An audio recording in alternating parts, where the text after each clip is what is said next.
Hey, what's going on? It's your girl Jonyse, and today we're going to be talking about hyperpigmentation. I think hyperpigmentation is one of the worst things that women of color have to deal with as far as skin is concerned. It can be very embarrassing. It can be very hard to deal with, and the first thing that we think of is just covering up and not treating it, okay? So hyperpigmentation can be caused by several things, whether it's sun damage, whether it's an injury to the skin, or acne, and that's the most popular, okay? There's many forms of hyperpigmentation, and all hyperpigmentation it's an excessive production of melanin, okay? So if there's an injury to the skin or some type of trauma, you will get that excess production of melanin in that area. And as you can see, I have a lot in this area too. Now, there's people who pick and there's people who don't pick, and the people who don't pick sometimes still wind up getting hyperpigmentation because there was inflammation there, and that's one thing that also causes hyperpigmentation is inflammation, okay? But that's not really talked about too much, and they always talk about hyperpigmentation in the sense of it just being acne related, when it's not just acne related, because it could be from scarring or anything like that, okay? And we just don't deal with hyperpigmentation on our face. We deal with hyperpigmentation all over our bodies, whether it's scarring or all kinds of things, okay?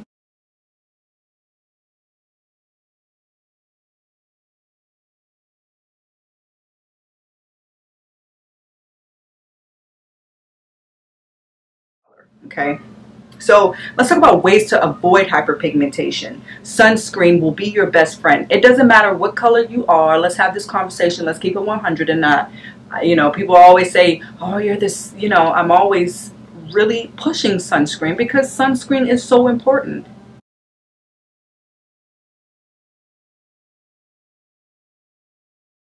Or in the past. The next thing you want to avoid is picking your face. I know that there's some people who, when they don't pick their face and they have an acne breakout and it goes away, that it's scarring is still there, and I understand that. But if you do pick, it's just going to make that situation worse. So if you're dealing with this, don't pick your face. Another thing is a strict skincare routine. Now, this is a lot of things that I deal with on a regular basis with clients. I'll have clients come in and they're upset because whatever serums that they're using to lighten is not working. And the first thing I ask is, do you wear your sunscreen? And they say no. Well, your skin is already sensitive because you're using these lightening creams, but you're exposing your skin to the sun. So you spent a lot of money on this product, but it's not working. I'm not talking about bleaching cleans. I'm talking about serums that help lighten dark spots. And then some people abuse it. If you're going to be using products like that, you shouldn't use them for a long amount of time. You use them for 90 days, then you get off, and then you come back on, okay? Okay, so I have some questions from a few people that I want to answer as far as hyperpigmentation. And the first one is, what are the most common areas for hyperpigmentation? The face, the back, and the neck. And depending on how you grew up, on the legs, you know, you fall, you bust your behind a couple times, you're gonna have some knee scars or whatever. But the majority of the hyperpigmentation tends to be on the neck area, the décolletage, the back, and the face, okay? The next question are, why are those areas affected differently from other areas? The face sometimes can be the hardest to, or the neck area is the hardest to sometimes clear up hyperpigmentation, is because we're continuously exposed to the sun, and a lot of people, like I said, don't use sunscreen, so those areas tend to not clear up as quickly. Other places that are covered are protected from the sun, and they tend to and people like to use stuff like loofahs and stuff, so they're exfoliating their body, but people don't really think to exfoliate their face, which is very, very important to do. And those areas are covered, so they're not aggravated by the sun, so they tend to fade a little bit quicker. That's in my opinion. So the next question is, how do you know what color to choose when choosing a color corrector for your for under your foundation?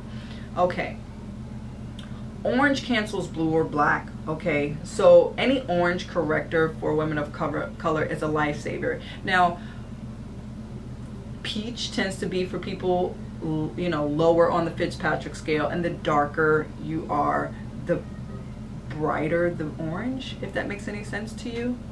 I hope it does. But it cancels the dark.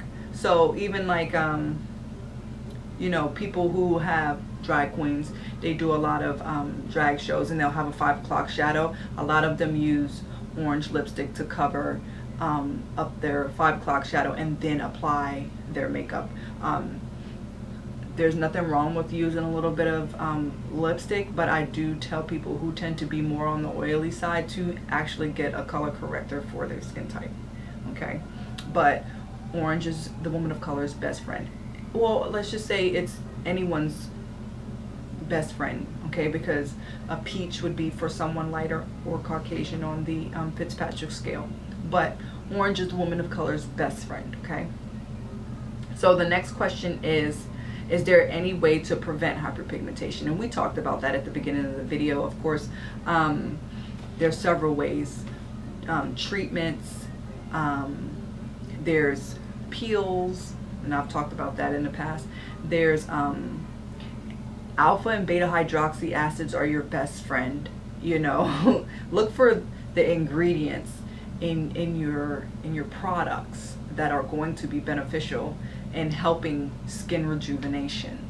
But there is definitely ways to prevent it, and sunscreen is the most important. Okay, so the next question is, I have a dark area from my mouth to my chin, and I've always wondered what it is.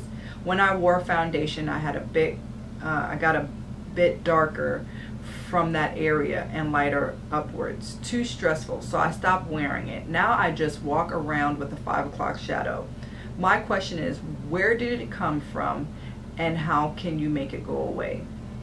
Okay, pigmentation problems are often triggered by hormonal imbalances. Okay, take a look at your lifestyle, see what you're eating, see what you're taking internally, see what you're doing externally. Just sit back and just kind of think about it. Tweak a couple of things in your diet. Exfoliate twice a week.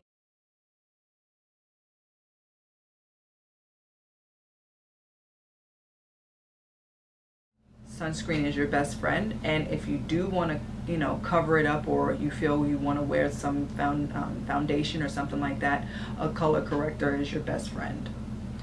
Okay, but that is it with all the questions. I hope that this video was very informative.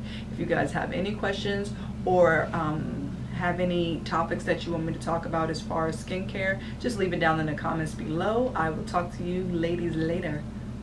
And gents, I'm not meaning to leave y'all out. Peace.